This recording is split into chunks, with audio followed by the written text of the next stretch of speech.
Catat ya teman-teman Kristen, ini saya rekam di YouTube. Anda bisa download Sahih Bukhari 4853. Ini adalah kasus bagaimana Muhammad adalah seorang pemerkosa. Kita cek datanya ya. Iya, ini perempuan dari Bani Jaun. Nanti yang Safia juga ada. Coba aku baca ya. Kami pernah keluar bersama Rasulullah hingga sampai pada suatu dinding yang dinamakan Asis Syaud. Kami terus berjalan hingga sampai pada dua dinding dan duduk di antara keduanya. Lalu Nabi Muhammad ya bersabda, duduklah kalian di sini. Beliau pun masuk dan ternyata telah didatangkan seorang perempuan Bani Jaun dan ditempatkan di rumah yang ada di kebun kurma. Shalom, salam damai sejahtera bagi kita semuanya. Kembali berjumpa dengan saya, Pastor Daud Timotius Tampu Bolon, tentunya di channel God Ministry, channel kesayangan kita bersama. Amin. Saya berdoa saudara-saudara semuanya, dimanapun saudara berada ketika menyaksikan video ini, saudara semuanya diberkati dan dipelihara oleh Tuhan. Saya mau bertanya, tapi saya mau menyatakan dulu ya. Ya kalau bahwa di dunia ini kan semuanya mayoritas agama Islam ya. Woi, salah terbalik bro. Terbalik. Itu salah. Udah framing, tanya saja bro. Daripada saya turunkan lebih baik bertanya saja. Saya tidak butuh framing di sini. Ya udah. Karena nomor satu di muka bumi ini dari dulu sekarang sampai selama-lamanya itu kekristenan. Sebab itu kerajaan yang didirikan oleh Yesus Kristus, Allah itu sendiri ketika dia ada di muka bumi. Bukan cuma agama yang dibuat oleh manusia terbatas, sederhana, dan penuh dosa. Makanya bertanya saja, lanjut. Di Islam itu kan Allah itu wujud ya. Saya tidak penting tentang Islam. Islam itu masa lalu itu sampah letaknya di tong sampah. Bagi saya tidak perlu Islam di dalam ruangan Kristen. Silakan bertanya tentang iman Kristen. Oh ya. Kalau di Kristen itu kenapa tidak menyatakan bahwa Nabi yang terakhir itu tidak ada? Nabi terakhir adalah Yesus Kristus. Yesus Kristus itu adalah Raja, Imam, dan Nabi. Setelah Yesus Kristus di surga, dia berkata, tidak ada nabi lain selain nabi palsu. Makanya jika 600, 700, atau 1000 tahun kemudian muncul orang ngaku nabi, itu dipastikan nabi palsu. Karena di dalam Alkitab kami, jauh sebelum Yesus Kristus ada di muka bumi pun, ciri-ciri nabi palsu udah disampaikan oleh Yesaya, Yeremia. Udah disampaikan itu tentang nabi palsu. Jadi nabi terakhir itu adalah Yesus Kristus. Ya, izin tambahkan Pak. Jadi begini Pak, di dalam Alkitab, saya bukan ngomong Islam ya, karena ini ratusan tahun sebelum Islam lahir pun Alkitab sudah mengatakan, menubuatkan ciri-ciri nabi yang benar dan ciri-ciri nabi yang palsu. Nah, kalau Bapak tidak percaya, saya kasih contoh satu ayat aja dalam kitab Perjanjian Lama. Ini sebelum Yesus datang jadi manusia bahkan. Yeremia 23 ayat 15 dikatakan nabi palsu itu ciri-cirinya nanti mati diracun. Jadi kalau ada yang ngaku nabi tapi matinya itu karena racun, itu berarti kita orang Kristen mengatakan nabi palsu.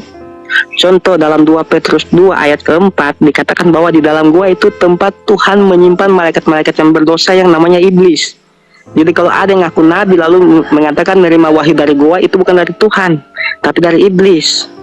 Itu ayat Alkitab jelas, dan Yesus mengatakan dalam Matius 22, kalau ada orang yang mengatakan di surga ada kawin mengawin, itu adalah pengajaran sesat dari nabi palsu. Itu kata Yesus. Ada yang berkokok. Jadi ciri-ciri itu sudah tertulis Pak. Jadi kalau memang ada yang ngaku nabi tetapi ciri-cirinya seperti itu dengan kitab kami pasti tidak percaya. Gitu Pak Ora. Ya. Saya mau bertanya lagi.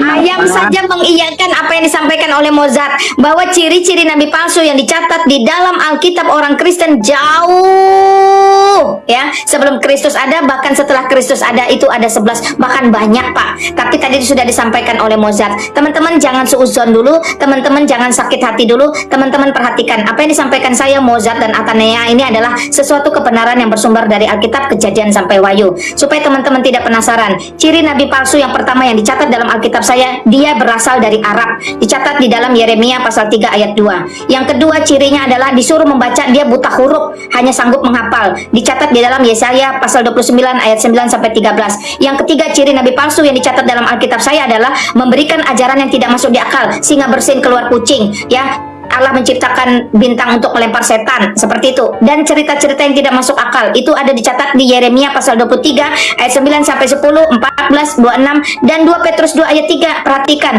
Yang keempat ciri-ciri nabi palsu, mencuri firman Tuhan. Jadi dia menyontek, menyadur, diserupakan, dimirip-miripi, alias plagiator. Dicatat di dalam Yeremia pasal 23 ayat 30. Yang kelima, dia bernubuat dapat mimpi. Padahal nubuat itu bukan dari mimpi. Kalau yang benar, nabi yang benar nubuat itu dari Allah, langsung disampaikan kepada manusia. Itu nabi, tetapi dia melalui mimpi-mimpi alias ngaku-ngaku. Dicatat di Yeremia 23 ayat 25, 27 dan 32. Itu ciri-ciri nabi palsu yang kelima yang dicatat oleh Alkitab saya. Yang keenam, dia lanjung Arab dalam bilik, dicatat di dalam Matius 24 ayat 24 sampai 26. Yang ketujuh tadi disampaikan oleh Mozart, dia mati diracun di ayat 23, Yeremia 23 ayat 15. Yang kedelapan, dia menyangkal penebusan Kristus di atas kayu salib. Makanya hanya iblis yang menyangkal penyalipan Yesus Kristus, termasuk nabi palsu. Itu dicatat di dalam 2 Petrus pasal 2 ayat 1 sampai 2. Kesembilan, dia mengajarkan, ya, dia menghujat kemuliaan Allah. Itu dicatat di dalam 2 Petrus pasal 2 ayat 10 sampai 11. Yang ke-10, gampang kita mendeteksi ciri-ciri nabi palsu, mengajarkan syahwat atau hawa nafsu, menjanjikan syurga. Itu dicatat di 2 Petrus pasal 2 ayat 13 sampai 14, 18 dan 19. Jadi kalau ada nabi selalu bercerita tentang kawin mengawin yang tadi disampaikan oleh Mozart, sesatlah kamu kata Tuhan, maka itu jelas nabi palsu, karena selalu syahwat yang disampaikannya. Dan dia menjanjikan syurga sesuai dengan desain dia, berisi kenikmatan. Itu ciri-ciri nabi palsu yang dicatat oleh Alkitab saya di 2 Petrus pasal 2 ayat 13, 14, 18 dan 19. Yang terakhir tadi sudah disampaikan Mozart, disesatkan oleh iblis dalam gua yang gelap. Karena di dalam iman kami, di dalam Alkitab dicatat hanya iblis yang bersemayam dalam gua-gua yang gelap dan dia bisa menyamar. Nah, ciri-ciri nabi palsu itu adalah dia masuk ke dalam gua, main-main, ketemu iblis, keluar jadi nabi. Dicatat di mana? Di dalam 2 Petrus pasal 2 ayat 4 dan 2 Korintus 11 ayat 14. Maka jelaslah sudah ciri-ciri nabi palsu itu. Terserah dia mau mengarah kemana, tetapi Alkitab kami sudah memberikan peringatan untuk tidak percaya kepada nabi palsu. Saya mau minta izin 2 menit ya berbicara. Minta izin 2 menit berbicara. Boleh nggak? Bertanya saja. Ya, ini kan tadi katanya yang termasuk nabi yang diracun. Nabi, yaitu nabi saya, Nabi Muhammad SAW itu bukan diracun, tapi Oh, saya tidak penting nabimu, saya tidak perlu dengar tentang nabimu. Saya hanya membacakan tentang isi Alkitab saya. Bertanya saja, mau Muhammad mau mati diracun, tidak diracun, itu urusan kalian. Saya tidak penting.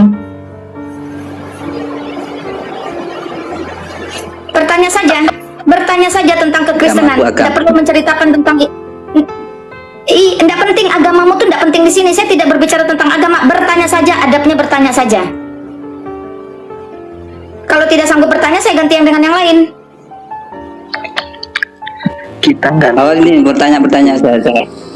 Iya, bertanya saja. Ngapain kamu menceritakan saya tidak mau itu. di sini? Ya, saya tuh kan habis lihat Google ya, ternyata dunia ini mayoritas Islam, itu saja. Mayoritas sopo, Google sopo, bertanya saja, dan itu tidak penting. Itu Google-nya rusak tuh. Google-nya rusak, Google dibuat-buat. Oke, ada pertanyaan lain? Ya udah. Ya itu cuman Oke, itu. thank you sudah ada di ruangan saya. God bless you. Ya, Malina, saya izin. Saya izin ini sebelum ini karena saya mau ya. Jadi dalam Semangat, bro. iman Kristen itu kan Sampaikan dengan tegas. ya. Dalam iman Kristen itu fungsi nabi itu kan itu untuk bernubuat ya, di 1 Korintus 12 untuk menerima firman dan menyampaikan firman itu untuk mengajar, bernubuat, mungkin juga berdoa syafaat dan memberi petunjuk itu. Contohnya walaupun Paulus itu bukan nabi, tapi ya itulah seperti yang dikatakan dalam Kisah Para Rasul 20, itu Paulus menyembuhkan orang. Jadi nabi itu tidak bunuh orang, itu bukan nabi itu. Jadi itu aja. Malina, minta maaf ini saya sudah jam makan, sudah jam 1 sih di Indonesia bagian timur, jadi saya harus izin dulu. Semangat. Terima kasih Malina. Tenang saja, semangat. Selamat Selamat melanjutkan tugas. Arigato gozaimasu. Thank you bro. God Kasih bless you. Melena Shalom. Ya. Sama-sama, Tuhan berkati. Semangat memberitakan Injil, siap tidak siap, baik atau tidak baik waktunya. Karena untuk itulah kita dipanggil memberitakan, bukan membuat orang menjadi percaya, hanya memberitakan. Kamu percaya atau tidak, itu penting kamu mendengar bahwa satu-satunya keselamatan hanya ada di dalam Yesus Kristus, tidak ada di tempat lain. Selamat malam, Cak. Kasih Melena Shalom. Salam, God bless you bro. Nah, silakan Cak Rus. Selamat malam. Kok ada apa bro? Apa yang mau disampaikan? Saya mau besarkan Mozart dulu sebentar. Silakan Mozart.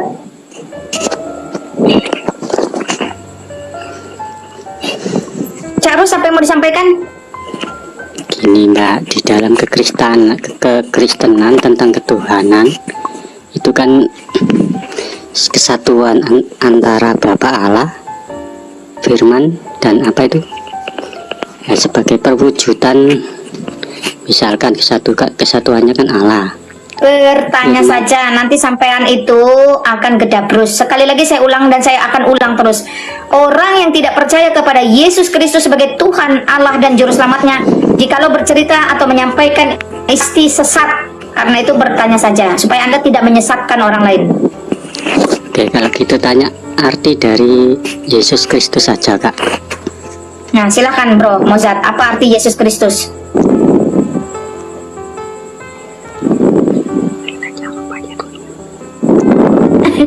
Ngapain bisik-bisik Mozart? Ya, itu di bawah sudah ada yang jawab. Juru selamat, penolong, tuh. Untuk juru selamat Jelas artinya juru selamat sudah. yang diselamatkan itu siapa ya Kak? Manusia, bukan dosanya tapi manusia. Manusia. Diselamatkannya dari mana? Selamatkannya dari mana? Maksudnya gimana? Lihat tadi jelas-jelas dari dosa. Perhatikan, yang diselamatkan manusianya bukan dosanya. Diselamatkan dari mana? Ya tentu dari dosa. Nah, silakan. Iya, kalau yang diselamatkan manusianya dari dosa, kalau diselamatkan kan sudah nggak ada dosa, betul? Makanya jangan suka menarasikan, berasumsi, bertanya saja bro. Nah iya Kak, saya tanya. Tanyanya apa? Ya itu, kalau sudah diselamatkan kan berarti nggak ada dosa.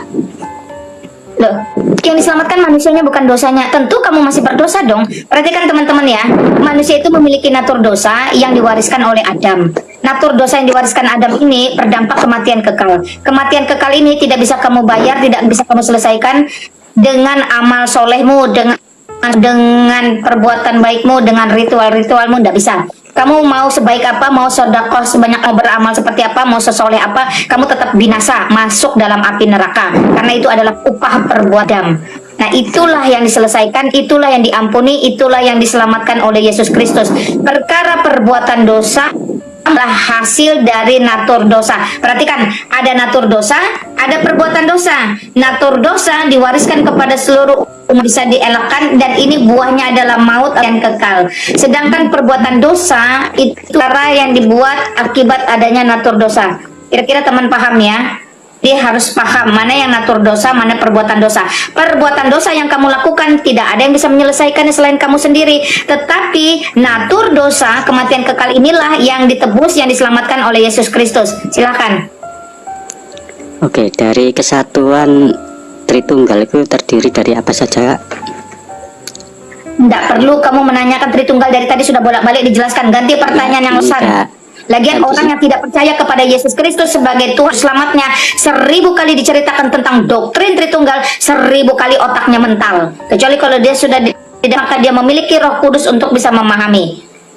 Kan? Dan di sisi agama, di sisi orang-orang Kristen lain kan menjelaskan antara Bapa Allah, Firman. Kamu bertanya saja bro, bertanya saja di ruangan saya itu, bertanya saja. Framing cerita sana sini yang kamu karang, tidak perlu, bertanya saja. Oke, selesai? Ada lagi? Enggak, menurut kakak ya Tritunggal itu tersudutkan jiwa atau ada lagi 10 kali, ada 20 kali dijelaskan oleh Mozart di ruangan ini. Dari jam berapa saya pun sudah menjelaskan. Ada lagi pertanyaan. Saya ulang ya, teman-teman yang belum percaya kepada Yesus Kristus sebagai Tuhan dan Juru Selamat, 1000 kali diceritakan tentang doktrin Tritunggal, 1000 kali otaknya mental, karena tidak ada pimpinan Roh Kudus untuk bisa. Jadi bertanya yang lain saja, apakah saya pasti selamat atau tidak? Bertanya tentang kristologi, keselamatan di dalam Kristus, itu lebih bermanfaat. Ya itu tadi yang apa? Oke. Perbedaan antara Saya sudah bolak-balik tanya, ada lagi, itu lagi. Oke ya, coba yang lain lagi aja. Kalau nggak ngerti-ngerti apa yang saya bacakan, saya nggak mau percuma. Ya, sayang waktu saya, lidah saya, suara saya sayang dibuang-buang. Karena Alkitab saya juga mencatat jangan memberi mutiara kepada babi, dia tidak akan paham. 1000 kali saya ceritakan tentang Tritunggal, Trinitas, 1000 kali otakmu mental. Kecuali kamu sudah tunduk, taat, dan terima Yesus Kristus sebagai Tuhan dan Juru Selamatmu, maka kamu akan paham. Ya, selamat malam. Ini siapa sudah di atas nggak bisa naik nih? Selamat malam, duhai Erzi. Kamu sudah di atas belum? Oke, Lukas 18, selamat malam. Tuh, Lukas 18, selamat malam. Selamat malam. Ini, kan bro. Waduh. Apa ini? Oh.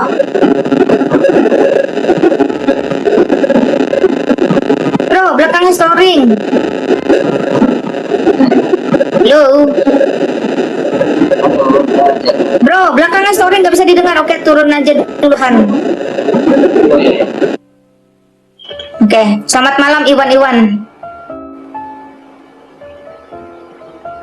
Ya, selamat.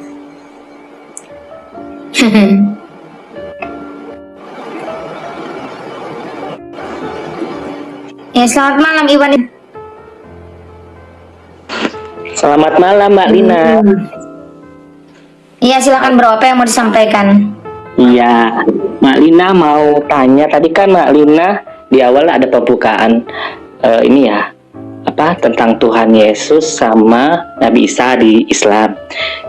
Kalau di Kristen sendiri ada nggak Mak anggapan Nabi Isa di Islam itu siapa? Tidak, di Kristen itu tidak menyinggung apapun. Kristen ini teman-teman ya, Alkitab ini sudah tuntas, sudah beres. Ya, Nabi itu Yesus Kristus. Setelah Yesus Kristus dipastikan itu Nabi palsu. Makanya tadi saya sudah bacakan ciri-ciri yang dicatat dalam Alkitab. Itu udah pasti. Dalam Alkitab tidak pernah menceritakan nabi-nabi lain ya yang jauh lebih utama dibandingkan Yesus Kristus. Karena benang merah isi Alkitab Kejadian sampai Wahyu ini cuma satu, karya agung Allah, penyelamatan umat manusia di dalam. Jadi tidak pernah menceritakan tentang Isa alaihissalam, tidak pernah menceritakan tentang Muhammad dan lain-lain, tidak ada disinggung sedikit pun. Dan di dalam kekristenan, semua yang muncul setelah Alkitab ini beres, setelah Kristus naik ke atas surga, itu tidak dianggap, tidak dipercayai, tidak dianggap. Ya, silakan. Oke.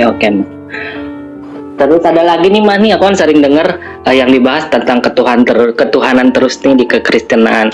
Nah, aku mau dengar dari Mama nih, dari konsepnya Kristen dari hukum kehidupan gitu yang lain gitu. Contohnya apa ya Maya? Contohnya Kristen ahli waris, tetangga, apapun gitu. Soalnya dari tadi aku lihat apanya maksudnya gimana? Iya mau jadi suaramu putus-putus Iwan, aku ngomong apa? Tidak jelas saya. Halo Ma. Ya, jadi gimana? Iwan mau tahu konsep lain dari Kristen selain ketuhanan, karena kan yang dari kemarin aku masuk rumah Lina yang dibahas ketuhanan terus. Aku mau dengar dari versi Mbak Lina tentang kekristenan itu ada nggak sih yang dibahas tentang hukum-hukum syariat. Kan dulu kan Mak kan mantan muslim tuh, mungkin kalau di Kristen ada nggak Mak misalnya hukum ahli waris atau hukum apapun, konsepnya gimana Mak? Hukum dalam tidak sulit-sulit, tidak rumit-rumit, tidak perlu Tuhan itu ngajarin nanti kalau cebok pakai begini ya, kalau masuk WC begini. Itu tidak penting, itu tidak esensi dalam kekristenan. Tetapi Yesus Kristus mengajarkan hukum-hukum di dalam Taurat itu dikalisasi dalam 2 hukum saja. Hukum kasih Kasihilah Tuhan Allahmu dengan segenap hatimu dan dengan segenap kekuatanmu dan dengan segenap akal pikiranmu atau akal budimu. Lalu hukum yang sama adalah kasihilah sesamamu manusia seperti kamu mengasihimu sendiri. Saya katakan dia kristalisasi karena dari 10 hukum Taurat 1 sampai 4 itu mengasihi Allah. Jangan ada Allah lain, jangan sembarangan mengucap nama Allah. Makanya saya paling pantang menyebut nama Allah yang 4 huruf, hanya diskusi atau debat, tidak perlu. Jangan membuat patung untuk disembah. Nah itu jelas ya. Ingat kuduskan hari, artinya tetap beribadah. Itu jelas. Taurat 1 sampai 4 itu hukum kasih kepada 5 sampai 10 itu kepada manusia. Hormati ayahmu dan ibumu, sudah sangat jelas. Jangan bunuh, ya jangan bunuh. Jangan bunuh itu bukan hanya sekedar menghilangkan nyawa. Kamu typing negatif berusaha membunuh karakter saya, itu tidak apa yang kamu lakukan itu sudah membunuh di hadapan Allah. Ya, jangan mencuri, titik. Ya, jangan berdusta, titik. Ya, jadi tidak ada seperti Islam dulu boleh berdusta dengan 3 syarat 1, 2, 3. Kalau di dalam kekristenan jangan berbohong, ya titik, jangan berbohong, enggak kompromi, enggak ada toleransi. Itu ajarannya jauh lebih ketat, lebih mulia dibandingkan ajaran saya dulu. Boleh berbohong dengan catatan untuk ini, enggak ada gunanya. Misalnya suami pulang titik, jelas-jelas istrinya masakannya nggak enak. Lalu suaminya ditanya enak, berarti suaminya berbohong. Supaya untuk apa? Supaya tidak bertengkar, supaya untuk ini, supaya untuk itu. Berbohong demi kebaikan itu omong kosong. Saya kasih tahu kamu. Dengan kamu berbohong seperti itu, hai suami, sampai mati istrimu tidak bisa belajar masak yang becus, dan sampai mati istrimu hidup dalam kebohongan yang tidak membangun, membuat dia semakin bodoh.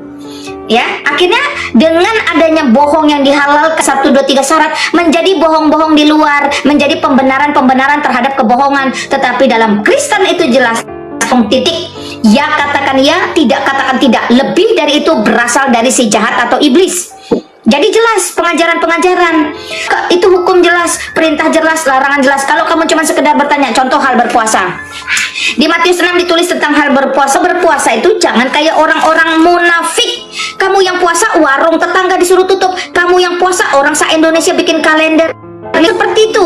Alkitab saya mencatat dengan jelas, kalau kamu mau berpuasa, jangan sampai orang lain tahu kamu sedang berpuasa. Perlu rambutmu diminyaki supaya bermukamu terlihat segar. Jangan loyo-loyo, kamu kenapa sakitnya? Aku puasa. Nggak ada dalam Kristen seperti itu. Itu namanya munafik. Bahkan puasa pun diatur. Hal berdoa diatur. Hal berpuasa diatur. Hal memberi sodakoh pun diatur. Dalam Matius pasal 6 ayat 1 sampai 4. Jadi kalau tangan kanan kasih, tangan kiri ini nggak perlu tahu. Jadi jangan kita petantang-petenteng kasih, ya. Nah, banyak. Jadi kalau kamu cuma tanya syariat, kaidah, semuanya termaktub.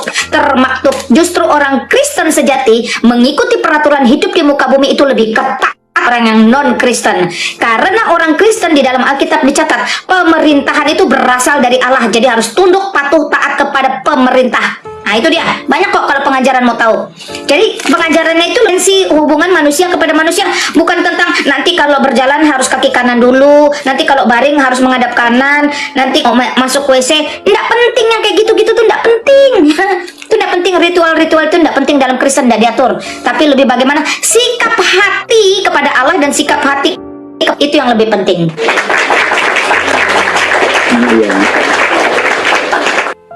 Monggo silakan. Ada lagi bro? Relate yang tadi Mak, Iwan kan kebetulan banyak temen Kristen juga.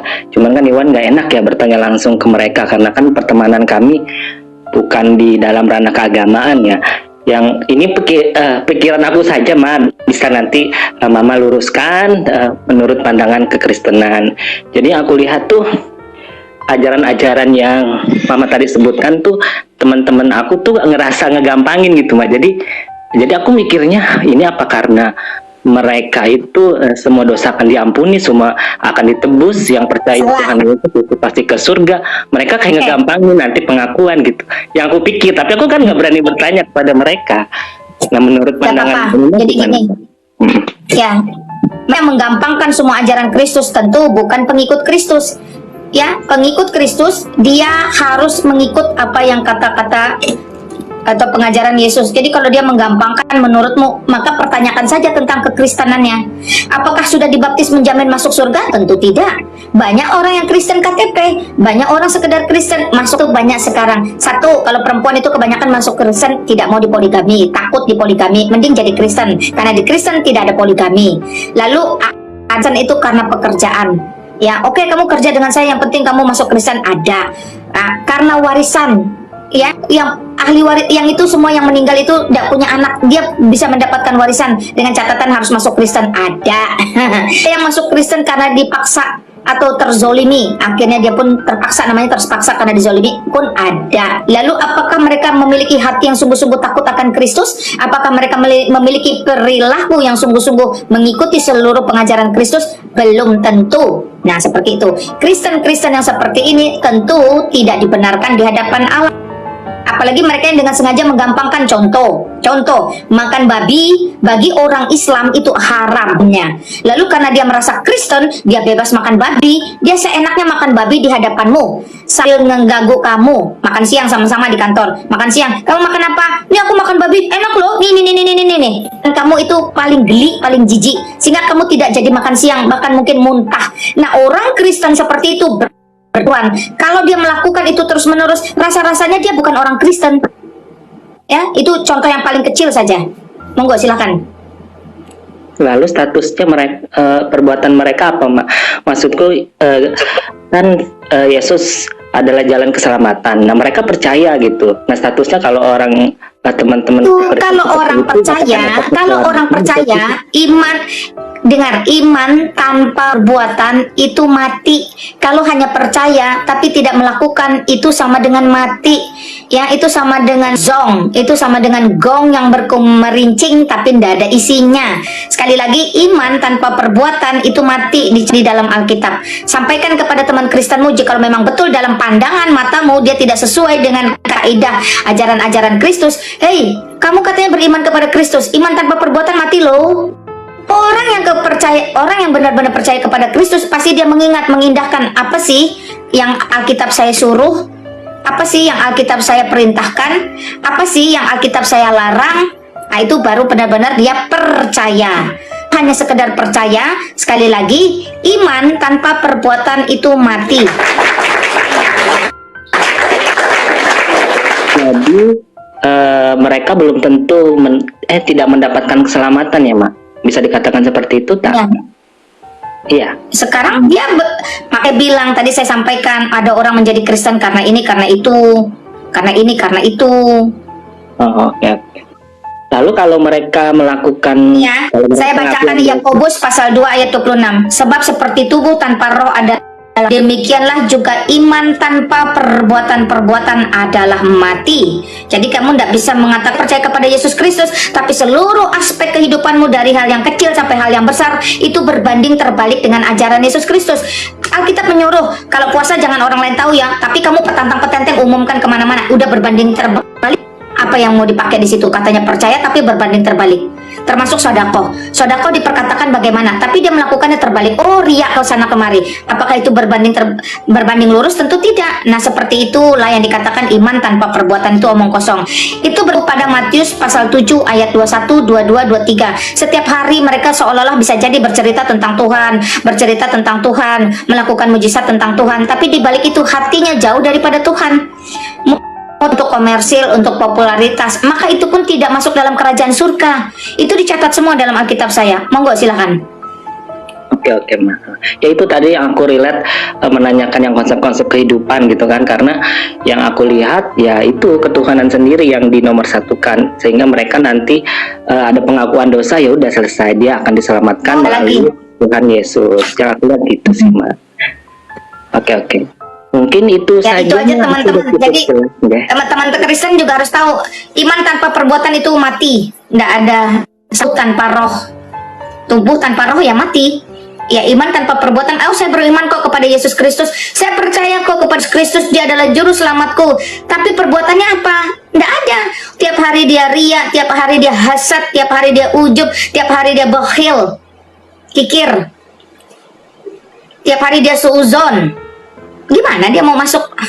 Ya, saya menggunakan istilah itu supaya kamu paham apa itu hasad, apa itu ria, apa itu ujub, tahu ya. Nah, seperti itu pula lah. Thank you, bro. Ada lagi? Itu aja mah, nanti kalau ada pertanyaan lagi aku naik lagi ya. Terima kasih Mbak Iwan, Izin, selamat malam. Ya, thank you, Iwan. God bless you. Selamat malam, user. Namamu siapa? Selamat malam, user. Halo, user. Selamat malam.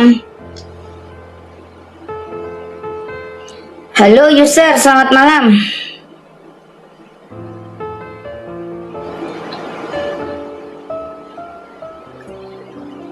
User, selamat malam.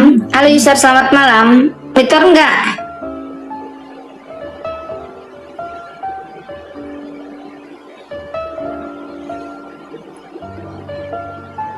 Halo user, selamat malam. Ya udah saya ganti ya. Nggak respon dia. Selamat malam Ilyas.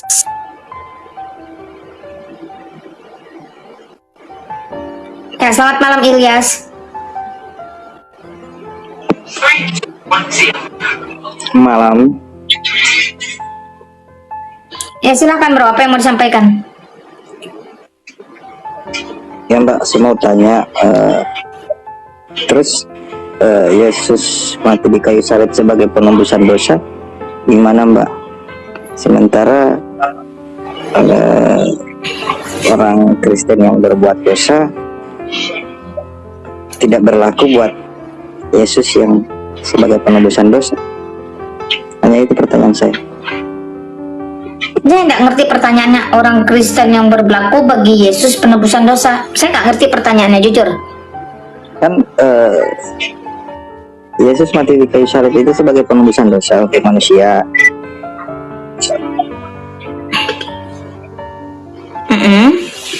Gitu ya, Mbak? Jadi gini teman, jadi pertanyaanmu saja lah. Makanya kalian suka, kalian pertanyaannya juga bingung sendiri.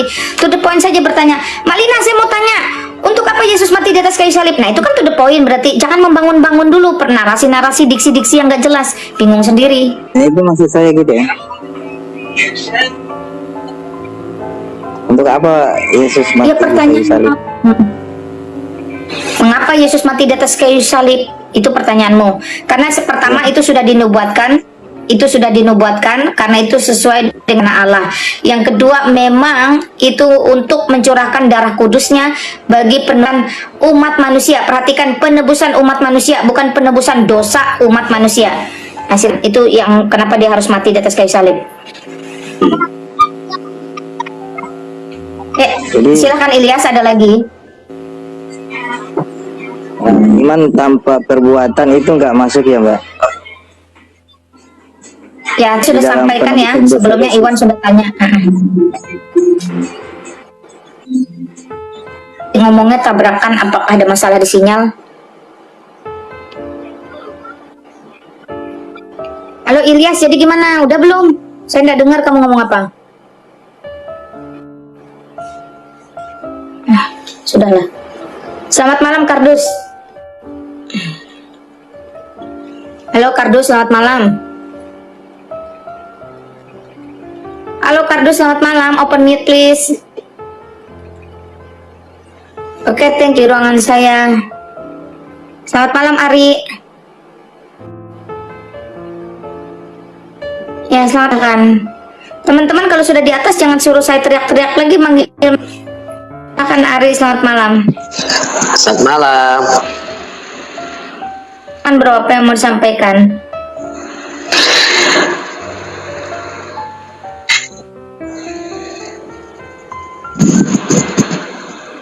Gua mau nanyain, Nabi Isa itu Yesus apa bukan sih? Bukan, kan sudah diumumkan oleh pemerintah Republik Indonesia bahwa Yesus Kristus bukan. Jangan lagi ada penggunaan Isa Al-Masih untuk Yesus Kristus. Mohon maaf sebentar ya, ini perjanjian lama apa baru sih? Apanya, perjanjian lama atau baru? Gimana? Kamu tanya yang jelas lah. Halo. Halo. Mohon maaf temen ya, kalau sudah di atas bertanya terus yang jelas, jangan gedabrus. Ini ya, berusaha menghormati teman-teman dengan memberikan kesempatan supaya teman-teman tuh memiliki hak yang sama bisa naik bertanya. Kecuali teman tidak santun, tidak memiliki etika, maka segera saya turunkan. Tapi kalau sudah di atas, tolong jangan wasting time, jangan buang-buang waktu teman-teman ya. Sudah disiapkan pertanyaannya di bawah. Pokoknya nanti aku kalau naik ke atas nih, ini sama Mak Lina. Nah itu udah disiapin. Kalau dia ada dalil misalnya, pokoknya nanti kalau ke atas aku akan tanya Yohanes pasal 17 ayat 13 maksudnya apa? Itu kan enak to the point daripada sampai di atas masih mikir mau nanya apa. Itu namanya wasting time teman-teman, dan saya nggak ada waktu untuk itu. Saya ini beda dengan ruangan yang lain. Teman-teman bisa saja mengatakan saya kurang sabar lah atau apa. Tapi bagi saya setiap orang itu harus didisiplinkan. Anda mau apa, tujuannya mau apa, nawaitunya mau bagaimana. Jadi jangan buang waktu. Perkara Anda ngomongnya lamban atau pelan itu saya masih bisa tunggu loh. Tapi kalau kalian di atas masih nganguk, nggak ngerti mau ngapain, ya saya turunkan. Ya demikian teman-teman ya. Bukan apa-apa. Iya, nawaitu niat.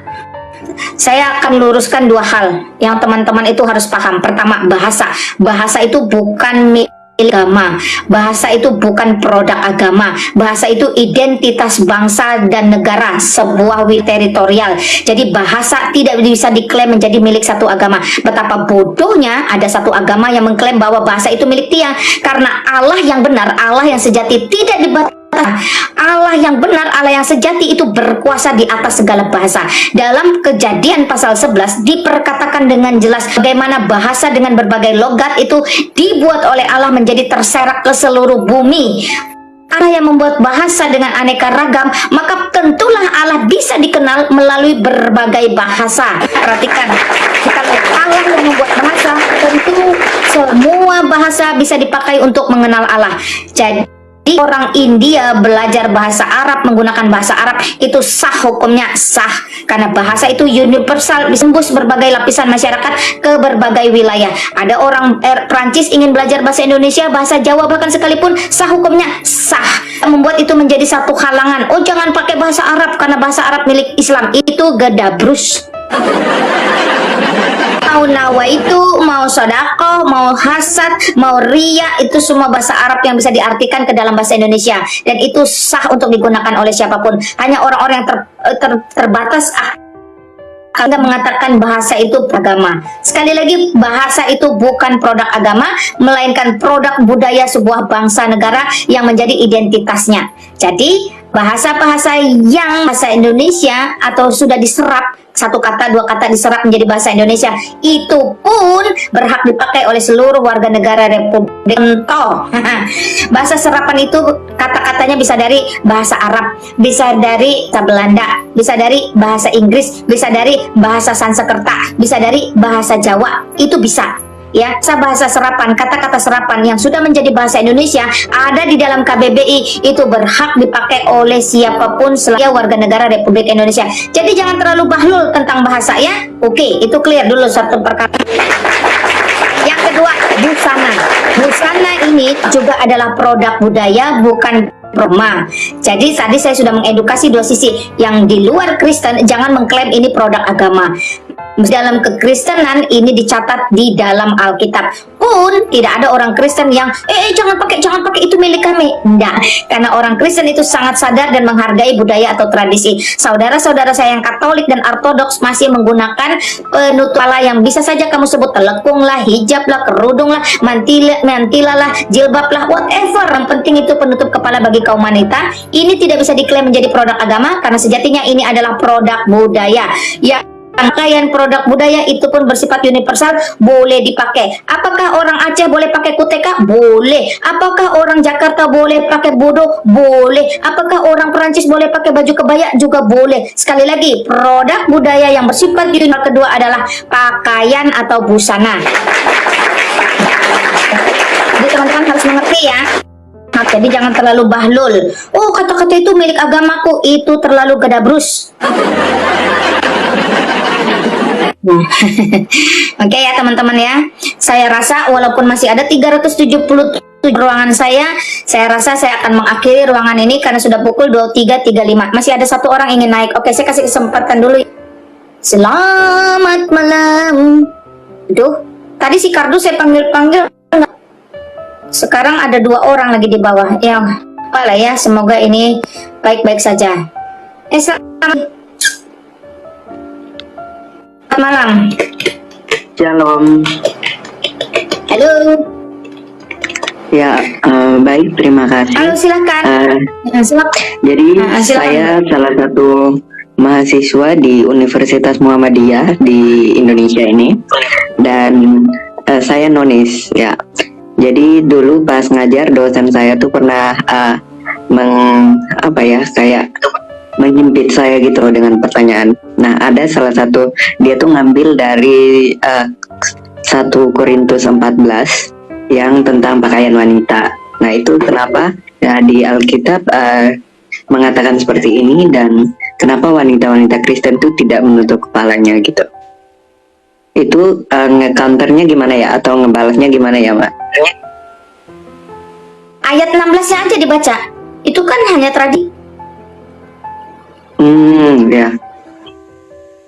Itu pasal 11 bukan 14, ayat 2 sampai 16. Kamu baca ayat 16-nya. Oh ya, ya, Mak. Ya udah, itu bukan tradisi, itu bukan kewajiban, bukan sesuatu yang diharuskan, tapi itu tradisi, itu budaya.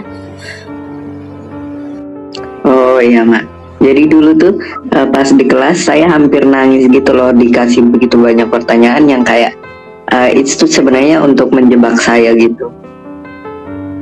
Yes, itu pentingnya kamu belajar berapologet. Berapologet itu artinya mempertahankan, mempertanggungjawabkan, bukan membela mati. Allah yang benar tidak butuh pembelaan manusia, karena sejatinya dialah yang harus membela manusia.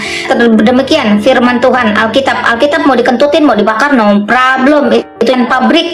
Tapi esensi, message, pesan yang di dalamnya itu yang harus kamu jaga teguh dan kamu kerjakan. Jadi masalah tekanan-tekanan, jebakan-jebakan itu biasa. Belajar berapologet. Jadilah apologet muda yang sanggup berdiri, mempertahankan dan menanggungjawabkan imannya. Contoh, kenapa kamu jadi Kristen? Katakan seperti tadi, kenapa Mak Lina keluar dari Islam? Ya karena di dalam Islam tidak ada keselamatan, tidak ada sukacita, tidak ada damai sejahtera. Nah, seperti itu. Belajar berapologet, oke? Amin. Terima kasih, Mak. Ya oke, semangat anak muda. Ikut ini aja DM saya kalau mau ada Michael in Masti Minis, anak-anak muda lagi belajar berapologet, yang ngajar itu Michael. Iya, jadi semenjak nonton live-nya Mak tuh saya jadi banyak pengetahuan gitu loh, Mak. Jadi kalau ada pertanyaan-pertanyaan yang berhubungan sama agama kita, aku jadi lebih banyak ilmu gitu.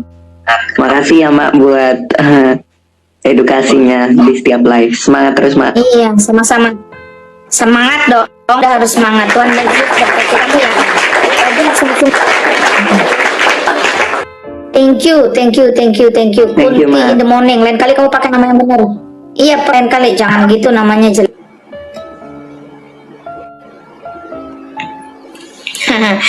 Jangan pakai sembarang nama.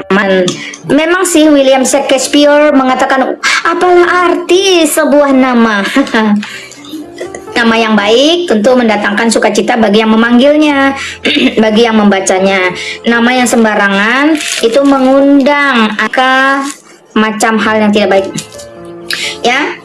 Satu lagu penutup bagi kita semua. Terima kasih yang sudah tap-tap layar, yang sudah share, yang sudah bertanya, yang sudah typing positif maupun negatif, yang sudah berbagian, yang sudah menjadi narasumber saya. Sekali apa yang kamu tabur, itulah yang akan kamu tuai. Segala sesuatu yang kita kerjakan, motivasi yang benar di hadapan Tuhan itu akan mendatangkan damai sejahtera dan kemuliaan. Tetapi semua motivasi yang tidak benar, Tuhan akan menyingkap.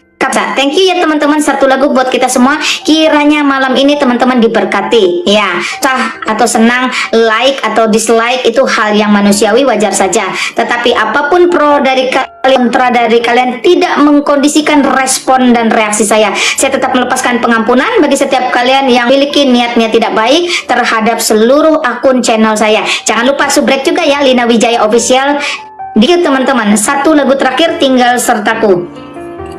Tinggal sertaku, hari telah senja, gelap makin turun, Tuhan tinggallah, lain pertolongan tiada ku temu, Maha Penolong tinggal sertaku.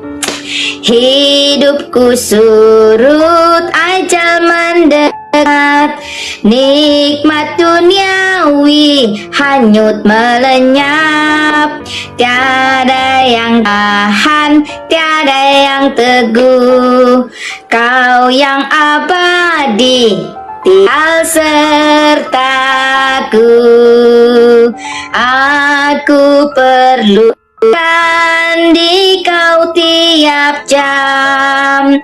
Dalam cobaan kaulah ku pegang. Siapa penuntun yang setaramu? Siang dan malam tinggal sertaku. Aku tak takut karena kau dekat. Susah tak payah, duka tak berat. Kubur dan maut, di mana jayamu? Tuhan yang bangkit tinggal sertaku. Berilah salibmu di depan, tunjukkan jalan yang menuju terang. Fajar menghalau kabut dan mendung, Tuhan kekal kau tinggal. Amin, haleluya. Sorry teman-teman, merubah-rubah nadanya. Puji Tuhan, haleluya. Sekian sekali lagi ya, tanpa mengurangi rasa hormat. Selamat beristirahat bagi yang mau melanjutkan pindah ke ruangan-ruangan. Ada Michael, ada Jackie, ada Agatha, ada Erben, ada penginjil TikTok dan lain-lain. Selamatkan aktivitas. Sekali lagi, Tuhan Yesus Kristus memberkati kita semuanya ya. Amin, amin, amin, amin. Allahumma amin.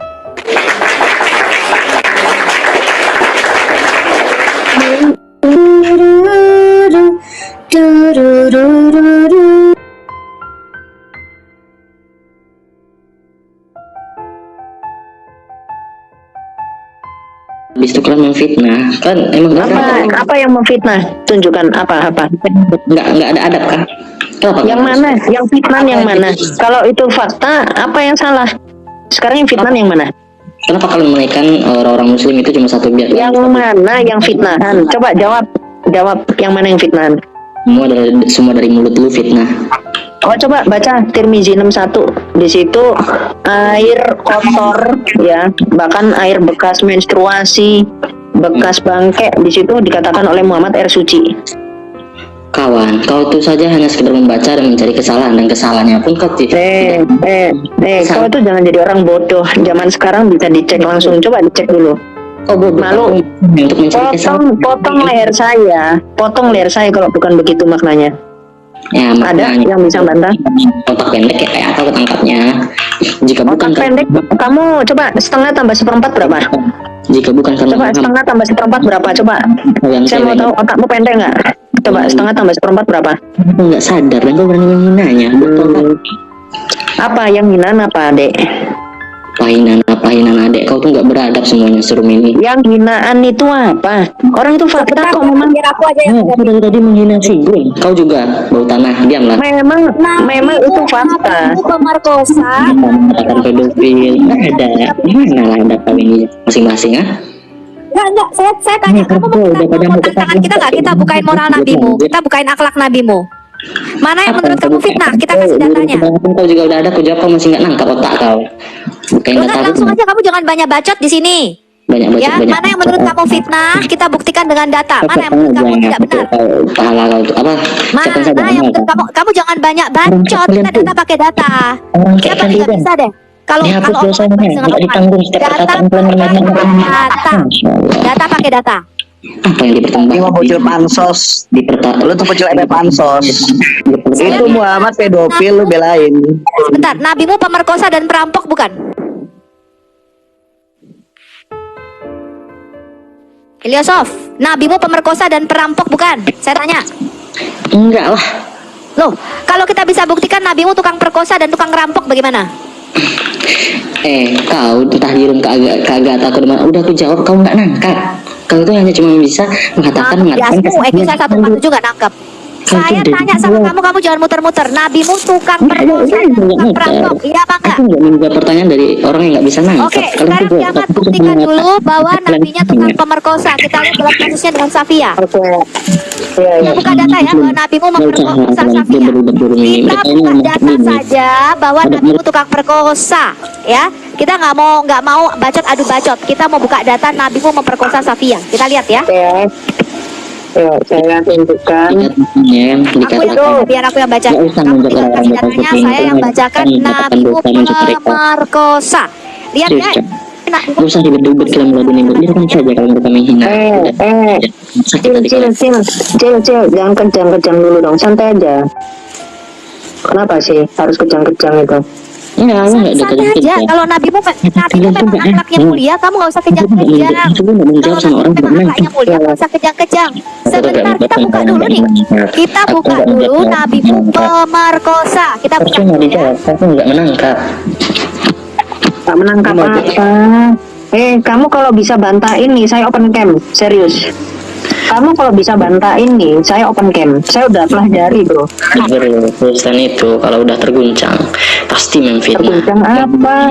Akan yang tadi. Jadi kalian hanya akan kena hina di sini sahabat-sahabat Muslim. Jadi nggak usah layakan mereka ini. Mereka ini kalau dinaikkan satu orang itu dibully. Kita bukakan data teman-teman Muslim. Anda bisa cek ya. Ini data bahwa Muhammad itu memperkosa ya budak-budak seks bahkan dalam kasus dengan Safia. Coba kita lihat dulu dalam kasus Muhammad dengan Safia. Bagaimana dia memperkosa Safia?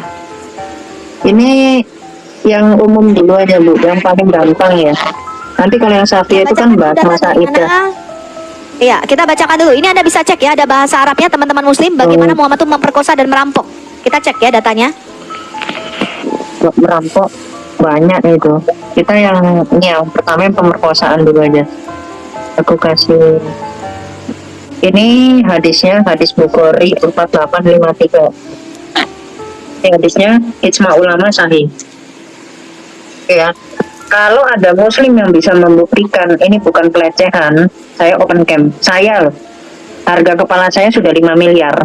Jadi yang bisa membuktikan dalil ini bukan pelecehan atau bukti dari Muhammad mau melakukan suatu pemerkosaan, saya open cam.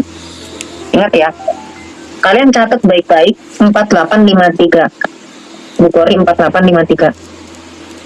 Catat ya teman-teman Kristen, ini saya rekam di YouTube. Anda bisa download Sahih Bukhari 4853. Ini adalah kasus bagaimana Muhammad adalah seorang pemerkosa. Kita cek datanya ya.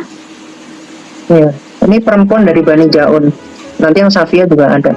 Coba aku baca ya. Kami pernah keluar bersama Rasulullah hingga sampai pada suatu dinding yang dinamakan Asis Syaud. Kami terus berjalan hingga sampai pada 2 dinding dan duduk di antara keduanya. Lalu Nabi Muhammad ya bersabda, duduklah kalian di sini. Beliau pun masuk dan ternyata telah didatangkan seorang perempuan Bani Jaun dan ditempatkan di rumah yang ada di kebun kurma, yaitu rumahnya Umayyah binti An-Numan bin Syarrahil. Jadi Muhammad masuk ke sebuah rumah, sudah disediakan perempuan di situ. Ya, kita lihat untuk apa disediakan perempuan di situ.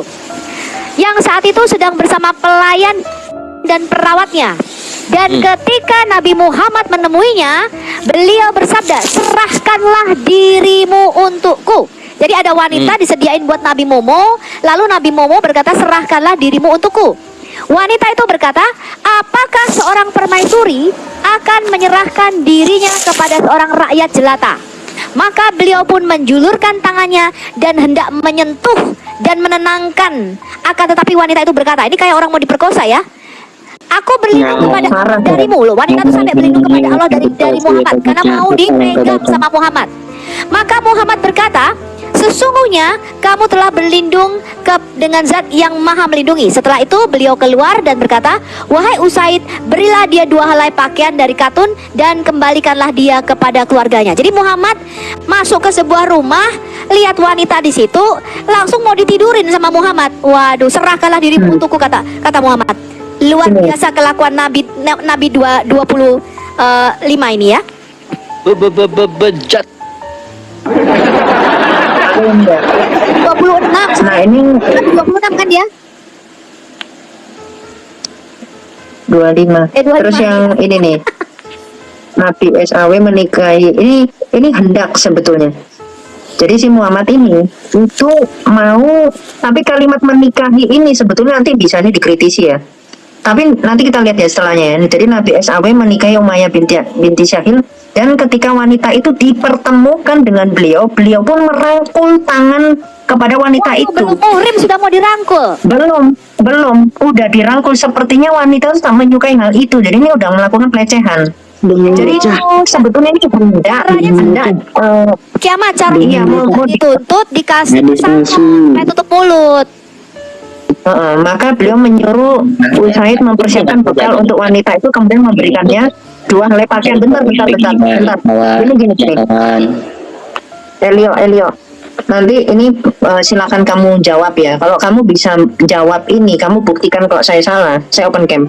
Ustadzmu seluruh Indonesia suruh jawab. Jadi yang menjadi suatu pertanyaan di sini sangat jelas Muhammad itu cabul sekali. Karena perempuan ini bukan muhrimnya Muhammad, tapi Muhammad itu udah main ngerangkul, udah main pegang-pegang, grepe-grepe. Sampai si perempuan ini marah, lalu Muhammad ngomong juga, dengar dulu. Jangan kayak orang kejang-kejang di sini. Kalau step minum obat dulu, ya saya kasih tahu. Jadi di sini Muhammad itu udah pelecehan, bahkan Muhammad ngomong ke perempuan yang baru dikenal, ngomongnya apa? Serahkanlah dirimu untukku. Itu kan udah kurang ajar sekali perempuan dikatakan seperti itu. Seakan-akan murahan. Nih ya, lalu yang menjadi suatu pertanyaan, ini kan si perempuan ini mengatakan bahwa Muhammad ini kan gembel kan. Nih, apakah seorang permaisuri akan menyerahkan dirinya kepada seorang rakyat jelata, atau bahasa gaulnya sekarang itu gembel? Iya, jadi Muhammad ini dibilang gembel sama perempuan ini. Sampai Muhammad, ketika perempuan itu marah, Muhammad ini hendak menyentuh dan menepuk-nepuk dia supaya dia ini tenang. Kenapa dipotong-potong terus, adik? Kenapa malu sama Muhammad? Malu. Ternyata yang kamu panuti itu adalah penjahat. Malu ya? Itu orang suruh malu kamu, pembuli. Kamu malu sama Muhammad. Nah sekarang gini, bentar. Malu sama dia. 15 detik. Ini mau saya selesaikan. 15 detik. Diam dulu. Diam dulu ya dia. Nah, di sini kan dikatakan bahwa wahai Usaid, berikanlah ia 2 helai pakaian dari katun dan kembalikanlah ia kepada keluarganya. Jadi si perempuan ini dikembalikan ke keluarganya dengan syarat dikasih 2 helai pakaian. Apa ini? Ya baju dan celana. Pertanyaan, yang ngapain dikasih pakaian? Muhammad udah mulai pegang-pegang, udah ini kenapa dikasih pakaian dulu baru nanti dikembalikan? Kenapa? Bajunya ada masalah apa? Udah dirobek-robek sama Muhammad, udah dipasak atau apa? Dan ini di tengah-tengah ladang loh nih posisi rumahnya. Jadi perencanaan pemerkosaan seperti ini, bagaimana cara kamu untuk membantah? Pertanyaan saya simpel itu, kenapa di situ dikasih 2 helai pakaian? Kamu silakan buktikan ke saya. Bocil, buktikan ke saya kenapa Muhammad di sini nggak beradab. Alasannya apa? Kenapa ngomong ke perempuan seperti itu, nggak menghargai? Buktikan ke saya kalau Muhammad itu bukan penjahat kelamin. Ya di sini loh. Kalau kamu mau di Quran saya bisa nunjukkan surat 33 ayat 50. Itu halal bagi Muhammad untuk perempuan menyerahkan diri. Tapi di sini bukan perempuan lagi yang menyerahkan diri, tapi Muhammad minta serahkanlah diri. Jadi kayak ini tukang jajan di pinggir jalan kayak begini Muhammad itu. Coba kau jawab. Jika bukan karena Muhammad, emak lu adik-adik yang cewek gak bakalan dapat harta warisan, gak dapat kemuliaan. Jadi pasti nggak nyambung. Muhammad itu penjahat. Coba kau jelaskan. Penjahat seperti Muhammad ini gimana cara kau jelaskan? Di Quran pun dikatakan Muhammad itu menggauli pembantunya sendiri. Udah. Yang kayak begini ini nggak pantas. Kamu tuh bodoh sekali kayak begini, kamu jadikan jadi tauladan. Oh yang mikir gitu. Zaman sekarang banyak orang yang lebih berakhlak daripada Muhammad. Zaman sekarang loh. Akhlak yang ditunggu salah. Gak bisa jawab kan? Bisa dia. Gak nyampe dia ilmunya, bocil. nggak nyampe ilmunya kan. Nggak bisa, suruh ulamamu aja ke sini. Apalah kalian. Umat bingung, Atau nabinya ini bejat, dan bisa di Kudus lu, apa surga Kudus lu. nabinya bejat, umatnya bingung. Nah inilah hasilnya gini. Gak ngerti. Dasar domba-domba jadi-jadian. Domba-domba udah hilang kan malah jadi domba-domba jadian. Ternyata mulutnya sampah tapi nggak ngerti apa-apa. Inilah Islam. Gambaran Islam itu kayak gini, kayak Muhammad, karena kelakuannya Muhammad itu kayak sampah memang. Gitu. Ikutilah sampah masyarakat ini. Kenapa kok ngangong-ngangong? Di luar kamu pada jadi LGBT. Ngangong-ngangong. Udah saja. Itu surah Bukhari 654 Ar-Rum ayat 21 itu ajaran LGBT. Mau saya tunjukkan di Islam itu imam itu boleh waria. Mau? Di Islam itu imam itu boleh waria. Anda tahu nggak? Di dalam Bukhari 654. Ngangong ada. Ajaran LGBT kali ini. Pembuli Siapa yang tahu nggak kalau Muhammad itu biseksual? Tahu nggak? Tahu nggak kalau Muhammad itu minta burung laki-laki? Kamu habis menghina lo membuli, tolol. Gak ada gunanya yang bosan naik di sini. Ya, jadi Islam itu memang seperti ini ilmunya. Jadi kayak anak bocah ini memang kaumnya bingung karena ngikutin Muhammad yang bejat, ya kan jadinya bingung. Tuhan Jadi seperti itu karena Allahnya ini diciptakan oleh Muhammad, jadi udah panik duluan dari awal. Memang nggak ada hikmahnya ya sama Islam ini yang nggak guna. Lu nggak sadar. Kasian banget gitu loh, udah menyembah Muhammad, menyembah bangke. Ya. Inilah hasilnya. Jadi nggak percuma sih memang. Nggak percuma.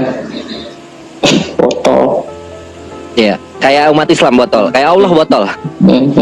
Lu yang botol pada. Iya, kayak Allah botol. Allahnya botol dalam At-Taubah 16 nggak tahu apa-apa. Allah botol. Allah botol nggak tahu apa-apa. At-Taubah 16. Allah botol. Ya, Allah botol. luar Kayak dirimu biasa botol. Muslim kalian di sini kena bully di Islam ini memang. mereka ini pembuli. Iya. Lihat ya, Elio. Kan capek Sudah soalnya. terbukti bahwa Elio ini memang mengikuti seorang penjahat. Ikuti seorang Bahkan penjahat. penjahat kelamin pun dijadikan nabi. Kalian ini bodoh sekali Islam. Diam dong, Bodoh Bang. sekali. Diam dong, Bang. Seorang penjahat kalian jadikan tuntunan hidup. Apa kalian nggak punya otak ya? Nggak punya otak. Jangan jadi domba. Oh nggak punya otak. Seorang penjahat kau jadikan penuntun hidup. Domba Sampai jadi kepada Tuhan. Mana Tuhan apa iblis?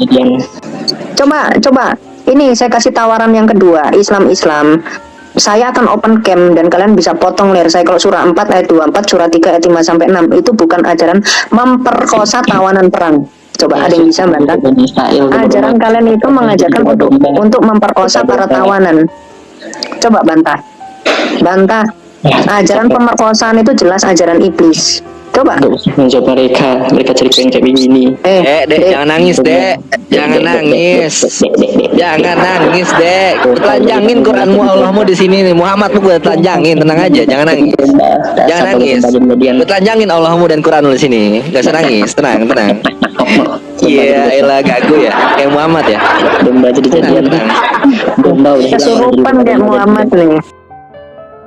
Baik, sampai di sini video yang Pastor Daud upload. Kiranya video ini boleh menjadi berkat bagi kita semuanya, sekaligus peringatan agar kita terus berjaga-jaga dan tetap semangat melayani Tuhan. Tuhan Yesus memberkati. Shalom.